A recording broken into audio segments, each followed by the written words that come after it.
The rain has been falling for hours, heavy and relentless. Each drop strikes the roof like a small drum, a rhythm I can't escape. The wind presses against the windows, carrying voices I can't understand. Or maybe just my own imagination echoing in the empty house. The lights flicker briefly, and in that instant the shadows in the corners of the room stretch, bend, and shift as though they were alive. I tell myself it's nothing, just the storm, just the house settling. But then I hear it, a breath. Slow, deliberate, coming from the hallway outside my room. Someone or something is there. I freeze, my fingers brushing against the doorknob, but I can't move. I can't tell if the sound is real, if the house has always been this quiet except for the storm, or if something else has entered, something I shouldn't be hearing. I strain to listen. Footsteps? No. Too irregular. Uneven, as if whoever, or whatever, walking is cautious, measuring, waiting. My heart is pounding, matching the rhythm of the rain outside, echoing against the walls. My mind races, trying to find an explanation. I tell myself the storm is playing tricks. I tell myself it's impossible for anyone to be inside. And yet, that breath comes again, closer, sharper, unmistakable. I hear a slight creak, floorboards shifting just beyond the door. My body wants to bolt, but my mind holds me still, riveted, trapped between fear and disbelief. Every instinct screams to run, to call out, but something keeps me silent, watching. I feel a presence, waiting. A weight in the air I can't see but can feel pressing in. And then, everything stops. The footsteps, the breathing, even the rain seems to pause for a single impossible moment. I don't know how long I stay there frozen, every nerve alert. And then it hits me. The sound is right outside my room. The hallway is empty. The shadows are still. Yet the presence, it is there. Waiting, unblinking, patient. And I can't bring myself to open the door. The house sits far from the nearest road, surrounded by trees that block out most of the world. At night, there are no passing headlights, no distant conversations, no signs of life beyond the property line.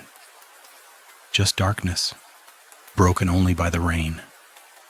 That night, the storm had been building for hours, soaking the ground until the earth could no longer absorb it. Water struck the roof in uneven bursts, sliding down the gutters, pooling beneath the windows. The sound was constant, almost comforting. The kind of noise that makes sleep feel inevitable.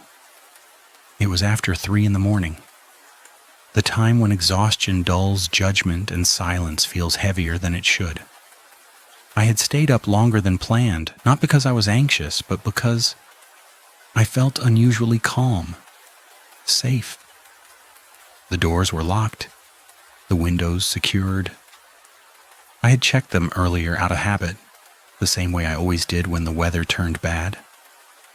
The house had been mine alone for days, no visitors expected, no reason for anyone to stop by, especially in a storm like this. I remember sitting in the dim light of the living room, listening to the rain and feeling the slow pull of sleep. My body was tired in a familiar way, the kind that settles into your bones after a long day. My thoughts wandered lazily. Nothing felt wrong. Nothing demanded attention.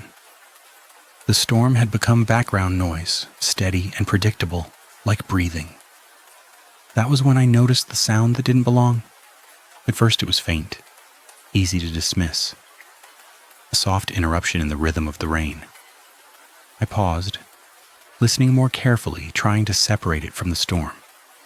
Rain has patterns. It repeats itself.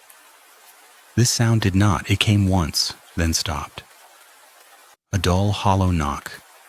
Not sharp enough to be thunder, not wet enough to be water striking the house. I told myself it was debris. A branch, maybe.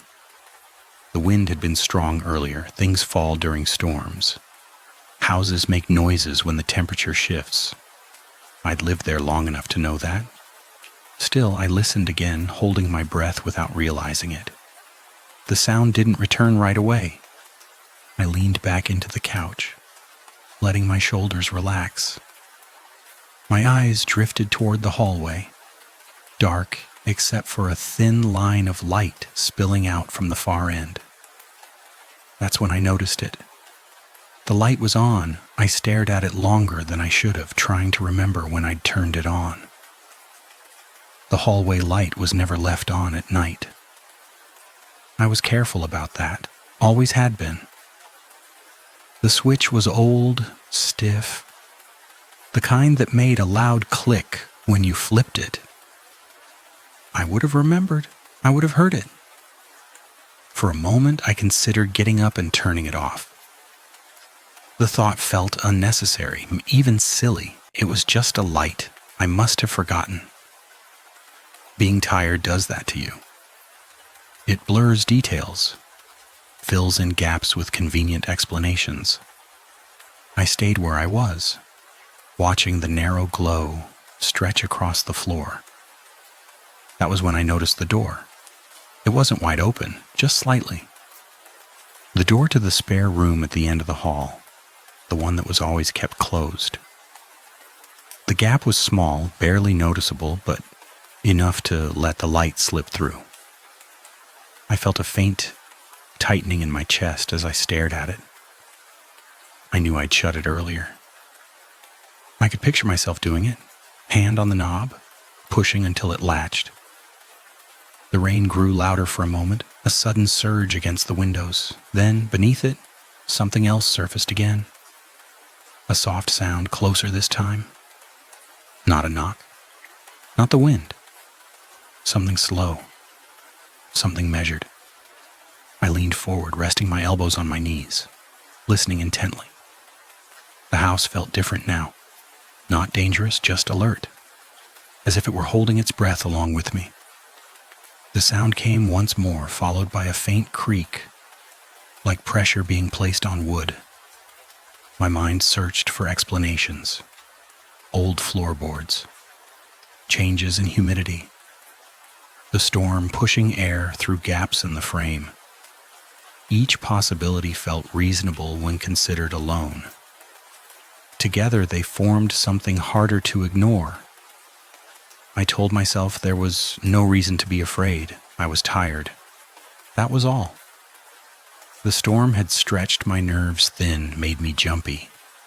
I stayed where I was, watching the hallway, listening to the rain swallow the quiet. I told myself it was nothing. That was my first mistake.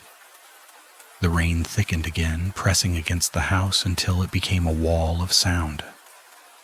It filled every corner, every gap, smoothing over the smaller noises the way running water erases footsteps in sand. Normally, that kind of rain makes everything else disappear. That night, it didn't. It felt as though the storm was hiding something rather than drowning it out. I stayed seated, listening. The hallway light remained on. The door at the end of the hall stayed slightly open. Nothing moved. And yet the sense that I was no longer alone settled deeper into my chest. The house had gone quiet in a way that felt intentional, as if it were waiting for me to notice something specific.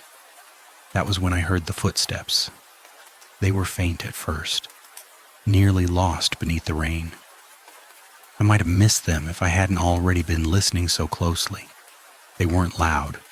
They weren't rushed. They came one at a time, unevenly spaced, as though whoever was walking didn't follow a natural rhythm. Human steps have a pattern. Left, right, fast or slow, but consistent. These were not. One step lingered too long. The next came too quickly. Then a pause, just long enough to make me question whether I'd imagined the last one. I felt my throat tighten as I leaned forward again, my eyes locked on the hallway. The sound was closer now, no longer distant or ambiguous. It came from the floor itself, from the wood stretching and compressing under weight. Not the random groan of an old house. This was deliberate, measured. I told myself not to move. Movement felt like an invitation. Then, beneath the rain, I heard something else, a whisper. It was so quiet I couldn't make out words, only the shape of a voice. Low, drawn out. It drifted through the air just long enough for my brain to recognize it as speech before it vanished again. I strained to listen, my pulse loud in my ears. The whisper returned, closer than before, slipping between the steady fall of rain. Every instinct urged me to respond, to call out, to ask who was there, to demand an explanation. But another thought surfaced just as quickly, clear and absolute: don't answer. I don't remember learning that rule. I don't remember anyone telling it to me. It simply existed, fully formed, as though I had always known it. If you hear it, don't respond. The air in the room shifted. A cold draft brushed past my arms, raising the hair on my skin. It carried the smell of damp wood and something else I couldn't place. Something old and heavy. I wrapped my arms around myself, suddenly aware of how exposed I felt sitting there in the open. I glanced down at the floor. Near the entrance to the hallway, dark shapes marked the wood. At first I thought it was water blown in by the storm, but the shapes were too defined. Two deliberate footprints. Wet, uneven prints, leading from the hallway toward the living room, stopping several feet away from where I sat. They weren't dripping, they weren't spreading. They looked recent. I didn't look away, I couldn't. The rain outside began to falter, as if someone were slowly turning down its volume. The steady pounding softened, then thinned, until individual drops became distinguishable. With each second, the house grew quieter. The footsteps stopped. The whisper faded. The sudden absence of sound felt heavier than the noise had been. For a brief moment, everything was still. No rain, no wind, no movement. The silence pressed in on me, filling my ears until I felt lightheaded. I could hear my own breathing now, shallow and controlled. I didn't dare let it get louder. The hallway light flickered once, then steadied. The door at the end of the hall creaked, shifting slightly wider. I swallowed hard, my mouth dry. Every explanation I'd clung to slipped away. This wasn't the storm. This wasn't the house settling. This wasn't exhaustion playing tricks on my mind. Because the sound I had been hearing, the footsteps, the whisper, they weren't coming from outside, carried in by the rain. They were coming from inside the house. I didn't move right away. I stayed where I was, staring at the footprints until my eyes began to ache. They didn't fade. They didn't spread or soak into the wood the way water should. They remained exactly as they were, sharp-edged and still, as if time had paused around them. The silence lingered, broken only by the distant drip of water sliding from the roof outside. Eventually I stood. I did it slowly, carefully, as if standing too fast might draw attention. The floor creaked beneath my weight, and the sound felt louder than it should have. I waited after each step, listening for a response. Nothing came. No footsteps answering mine, no whisper. The hallway remained lit, the open door unmoving. I told myself I needed to check the house. Staying in one place felt worse than moving. If something was wrong, I needed to understand what it was. If there was someone there, I needed to know where. I took one step closer to the hallway. The cold air shifted again, brushing past my legs this time. It felt intentional, like something adjusting to my movement. I ignored it and focused on the light, on the door, on the the familiar layout of the house I thought I knew. The first room I checked was the kitchen. The light was off just as I'd left it. The window above the sink was closed, the latch firmly in place. I ran my fingers along the counter, grounding myself in something solid. That's when I noticed the chair. One of the dining chairs had been pulled out slightly. Not enough to be obvious at a glance, just enough that it didn't line up with the others. I stood there, staring at it, replaying the evening in my mind. I hadn't used that chair, I was certain of it. I pushed it back into place, the scrape of wood against tile echoing too sharply in the quiet.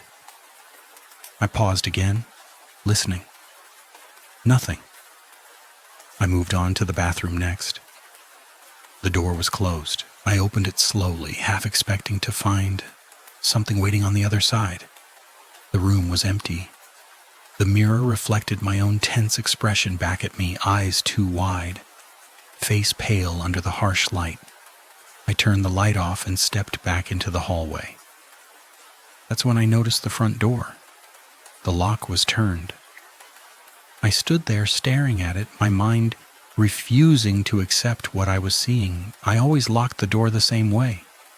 Deadbolt first, handle second. It was a habit, ingrained through years of repetition. Now the handle was locked, but the deadbolt was not. I reached out and tested it, my fingers trembling as I twisted the bolt. It slid into place smoothly, without resistance. Someone had unlocked it. I stepped back, my heart pounding.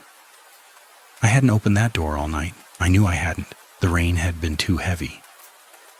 The idea of stepping outside hadn't even crossed my mind. Yet, the lock had been changed. Not forced, not broken, simply turned. I checked the back door next. Same thing. Handle locked. Deadbolt open. A cold weight settled in my chest as I worked my way through the house. Bedroom doors that had been shut were now open just a fraction. Drawers that I kept closed were pulled out slightly, their contents undisturbed but shifted, as if someone had looked through them and put everything back exactly where it belonged. Almost, but not quite. I moved through each room slowly, retracing my steps, trying to find a logical sequence, some explanation that would make this make sense. But the more I looked, the more inconsistencies I found. A picture frame angled differently on the wall, a book placed upside down on a shelf where everything else stood upright. Small changes, easy to miss, but impossible to ignore, once noticed. The rain returned outside, lighter now, tapping gently against the windows. I remembered the sound of the footsteps, the whisper beneath the storm. I remembered the footprints on the floor. That was when it occurred to me, the floors should have been wet. If someone had walked through the house during the storm, water would have tracked everywhere. There would have been streaks, puddles, damp smears along the hallway. Instead, the footprints appeared only where I had first seen them. They began and ended without explanation, as though whoever made them hadn't needed to come in from outside. I checked the windows again, all locked, all sealed. No sign of tampering, no broken glass, no forced entry. I stood alone in the center of the hallway, the light buzzing faintly above me, and felt a growing sense of awareness pressing in from all sides. The house no longer felt like a structure made of wood and walls. It felt attentive, as though it were listening, observing my movements, tracking my thoughts. I became acutely aware of how carefully everything had been done. Nothing overturned, nothing stolen, no mess, just subtle changes, positioned where I would eventually notice them, where I was meant to notice them. The realization sent a chill through me. This wasn't random. This wasn't confusion brought on by exhaustion. Whatever had moved through the house hadn't been wandering aimlessly. It had been deliberate, methodical. It had touched things not to disturb them, but to mark them, to show me it had been there. I slowly turned in a full circle, scanning the hallway, the open doors, the shadows beyond the light's reach. I felt exposed, as if I were standing on a stage. The sense of being watched sharpened, tightening around my chest until it was hard to breathe. That was when I understood the true nature of the silence. It wasn't absence, it was restraint. Something had finished moving, finished changing things, finished making itself known, and now it was waiting to see what I would do next. That's when I realized it was waiting for me to notice. I stayed in the hallway longer than I should have, replaying every detail in my mind. The moved objects, the altered locks, the footprints that appeared without an entry point. My thoughts kept circling the same question, searching for something I'd missed. Not in the house, but in my memory. That's when I remembered the warning. It came to me slowly, like something surfacing from deep water. A conversation from months earlier, maybe longer. I had dismissed it at the time, filed it away as small talk from someone who lived too close to the quiet. The neighbor lived down the road, far enough that their porch light was the only other sign of life on the stretch of land. We didn't speak often, just nods, brief exchanges when the weather forced us both outside. One night, during another storm, we talked longer than usual. The rain had trapped us under the overhang of my porch, the sound loud enough to swallow most words. I remembered the way their voice had lowered when the subject came up, how they had glanced past me toward the trees, instead of meeting my eyes. "There are things you don't respond to out here," they'd said, "especially when the rain comes down hard." I'd laughed it off, made a joke. People in isolated places tell stories. It's how they fill the silence. But the neighbor hadn't smiled. They had hesitated, then added something else, quieter this time. Storms carry sound differently. Sometimes they carry things that listen. At the time, it meant nothing to me. Now, standing alone in my hallway, it felt uncomfortably clear. I moved back into the living room and sat down slowly, my legs unsteady. The rain outside began to pick up again, heavier than before. The drops struck the roof in sharp bursts, drowning out the faint creaks of the house. Thunder rolled in the distance, low and drawn out, vibrating through the walls. Another memory surfaced. An old note I'd found, tucked into a drawer shortly after moving in. I'd assumed it was left behind by the previous owner. The paper had been yellowed, the writing uneven, rushed. I hadn't understood it then. I'd barely read it at all. I could see it clearly now. 3 short lines. No explanation, no signature. Don't answer voices during storms. Don't look outside after 3 a.m. If it knows your name, it's already inside. At the time, I'd thought it was a joke or a superstition. Something written by someone trying to scare the next person who lived there. I remembered folding the paper back up and pushing it into the back of the drawer, where it stayed forgotten. Until now. The rain intensified, pounding harder against the windows, as if reacting to the thought. Wind forced its way through the trees, bending branches until they scraped against the house. The sound was louder than before, aggressive, filling every space. It felt less like weather and more like pressure. I stayed still, listening. A voice slipped through the noise. It was faint, nearly lost beneath the rain, but it was there. Softer than before, closer. This time it didn't whisper from the hallway. It came from everywhere at once, bouncing off walls, pressing in from the corners of the room. I felt my chest tighten as the rule echoed in my head. Don't answer voices during storms. I clenched my jaw and stayed silent. The voice came again, clearer now, shaping itself more carefully. It sounded wrong. Not distorted, not mechanical, but empty. Like something repeating sounds without understanding them, testing them. I kept my eyes fixed straight ahead, resisting the urge to turn toward the windows. The second rule pressed itself into my thoughts just as forcefully. Don't look outside after 3 a.m. The clock on the wall ticked softly behind me. I didn't need to check it. I already knew. The voice shifted. It moved closer, sliding through the rain as if the storm were clearing a path for it. My skin prickled with cold as the air changed again, settling heavy and still around me despite the noise outside. Then the third rule returned, sharp and undeniable. If it knows your name, it's already inside. I told myself it couldn't know me. I hadn't spoken. I hadn't responded. I hadn't given it anything to work with. My breathing slowed as I focused on staying quiet, on not reacting. The rain struck the roof harder, louder, almost frantic now. Thunder cracked overhead, close enough to rattle the windows. For a moment, the storm drowned everything else out. Then the voice spoke again. Clear.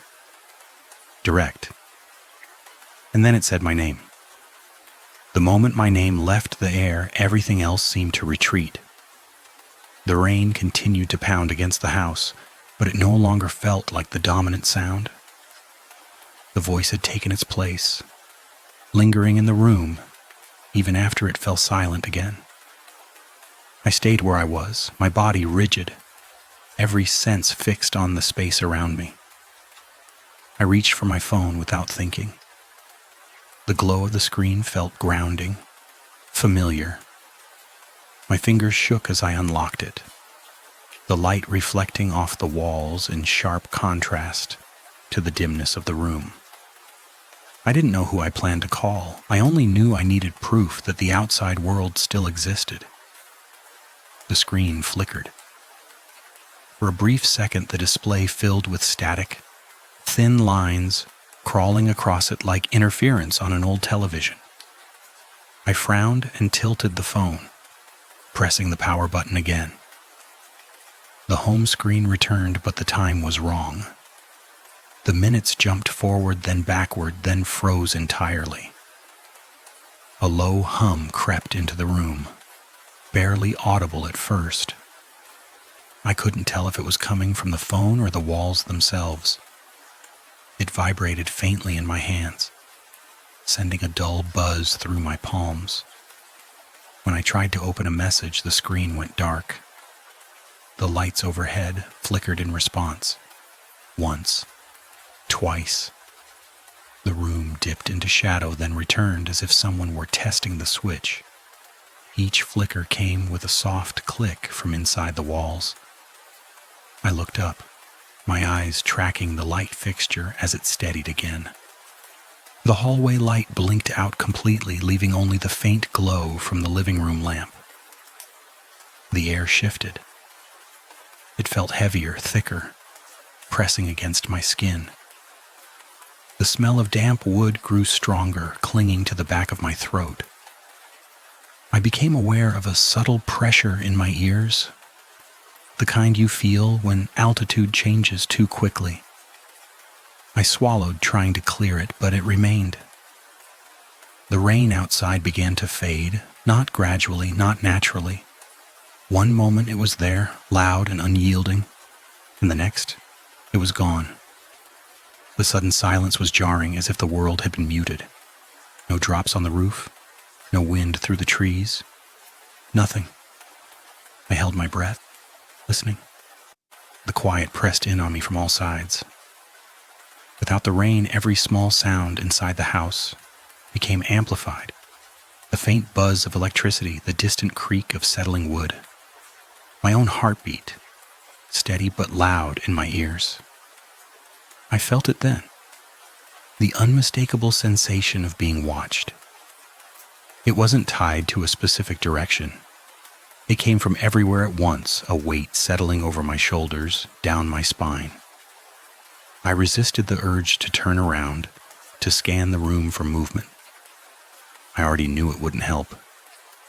Whatever was watching me didn't need to hide. My phone vibrated suddenly in my hand. I flinched, nearly dropping it. The screen lit up on its own, filled again with crawling static.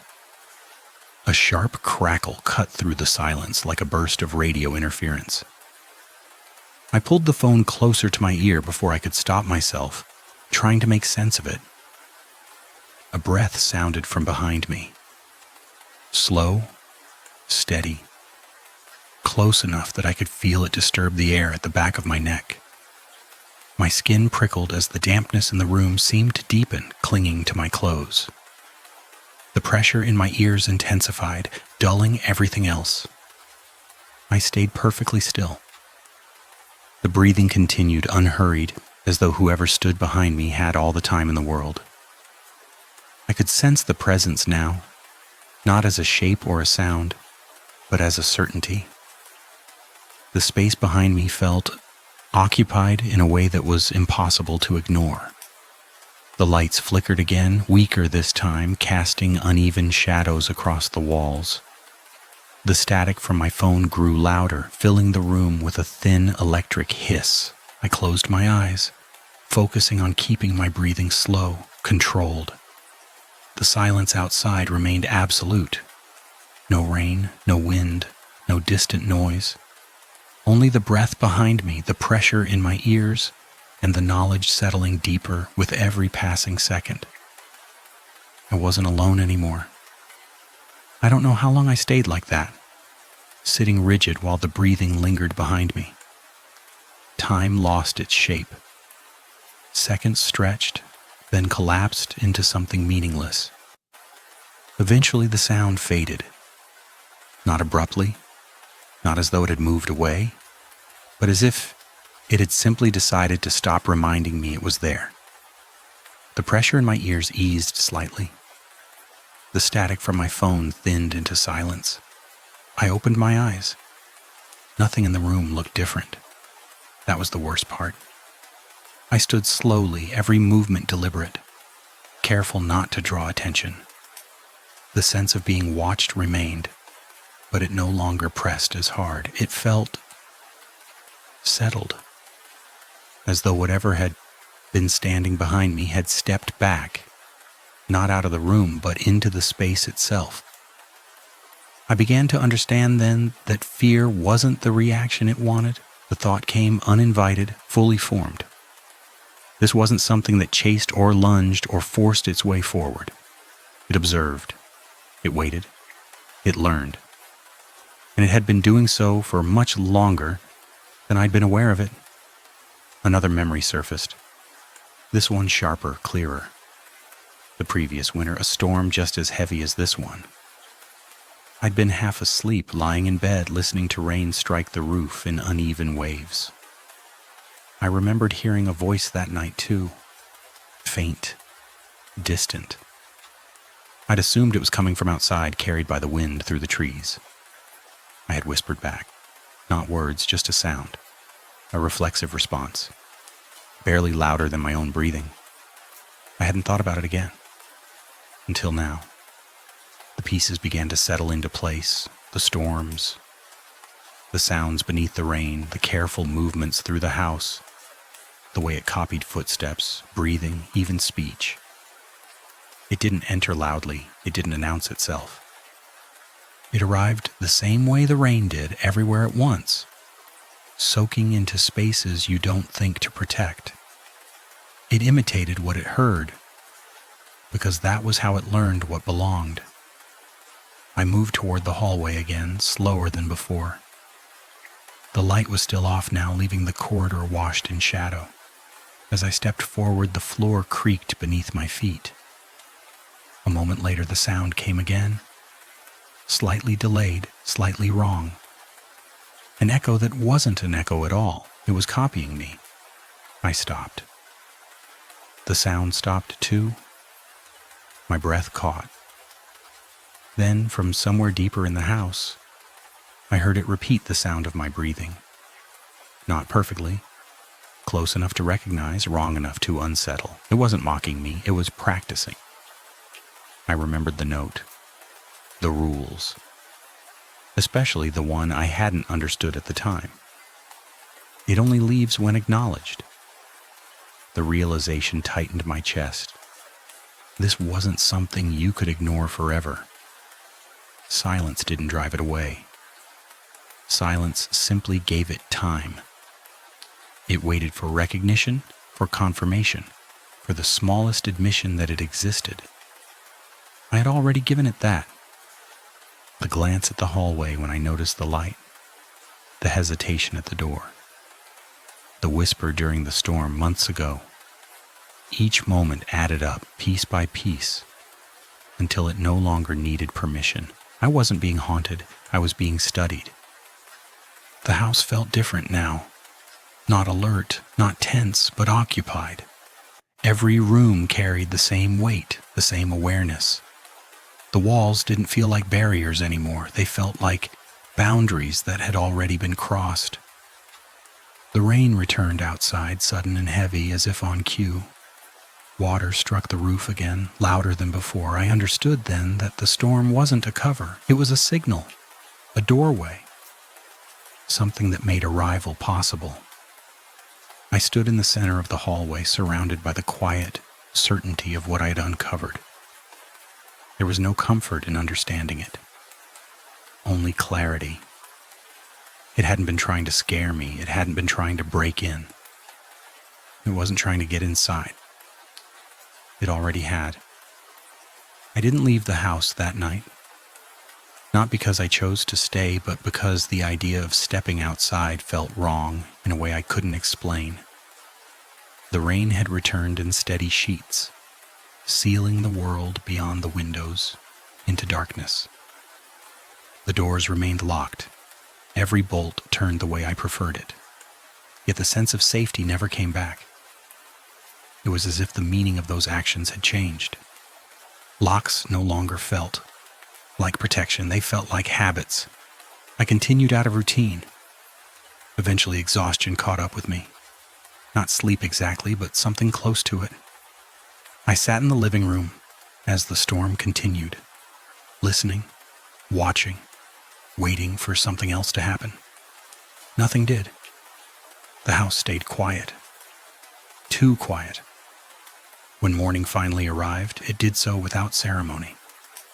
The rain softened. Light filtered through the windows. Birds returned to the trees as if nothing had occurred. I walked through the house again in daylight. Everything appeared normal. The chairs were aligned. The doors were closed.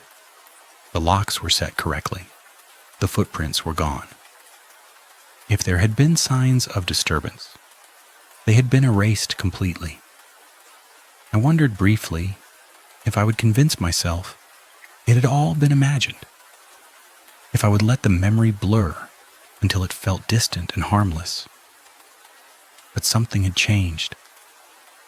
I could feel it in the way the rooms sounded, in the way silence lingered just a moment longer than it should have, in the way my own footsteps sometimes seemed to echo back to me a fraction of a second too late.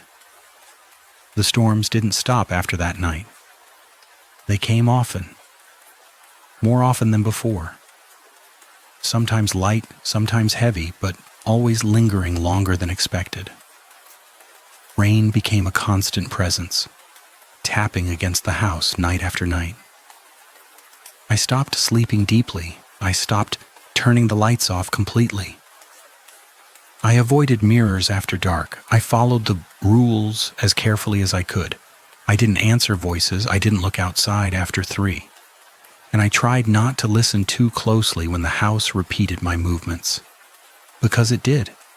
Sometimes, while standing still I would hear the sound of breathing that matched mine exactly. Other times I would hear a voice, soft, careful, testing words the way someone tries on unfamiliar clothing. On more than one occasion, I realized it was using my tone, my pacing. The pauses I made between sentences, it never spoke loudly, it never demanded attention, it didn't need to. Acknowledgement had already been given. Weeks passed, then months. Life continued in small, ordinary ways. I went to work. I spoke to people. I learned how to function around the constant presence of rain. From the outside, nothing seemed wrong. From the inside, everything felt watched, measured, remembered. The worst moments came late at night, when the storm was at its heaviest and the house settled into its familiar quiet. That was when I would hear it speaking softly somewhere just out of sight, not calling for me, not asking questions, practicing. I realized then that survival didn't mean escape. It meant coexistence. It meant understanding that whatever had arrived with the rain wasn't bound to one house, one place, or one person. It moved with sound, with attention, with recognition. The final understanding came slowly, and it stayed. This wasn't a story about something that happened once. It was about something that continues. And if you're hearing this while rain is falling, if the sound feels a little closer than it should, a little clearer than before, then listen carefully, because it might be listening too. I've replayed that night more times than I can count, not because I expect answers, but because silence has a way of asking questions of its own. When everything else is quiet, when the rain settles into that steady rhythm and the house sounds like it's breathing, I still find myself listening for the smallest changes. A pause, a shift, a sound that doesn't belong. I wonder sometimes how much of what happened depended on my choices, on the moments where I hesitated, where I stayed quiet, where I noticed things I should have ignored. I tell myself, there were no right decisions that night, only consequences that unfolded slowly, patiently. If you had been there, sitting where I was, hearing what I heard, what would you have done? Would you have opened the door when you first sensed something was wrong? Or would you have stayed still, hoping silence would be enough? Did you notice the moment the rain stopped? The way the quiet felt heavier than the storm itself? I don't ask these questions expecting answers. I ask because thinking about them keeps me alert, keeps me listening. And if you're listening too, then stay with the sound of the rain for a little while longer. Just listen. If this story stayed with you, if something about it felt familiar, take a moment before the rain fades. Share what you think it was in the comments. Sometimes the details other people notice reveal things we miss alone. If you're here late at night, listening as the storm settles in, you may want to stay close. Subscribing means you won't have to find your way back in the dark. These stories arrive quietly, and they tend to return. And if you know someone who listens to rain the way you do, someone who stays awake when the house goes still, send this to them. Not as a warning, just so they're listening too. Now stay with the rain. Let it pass on its own.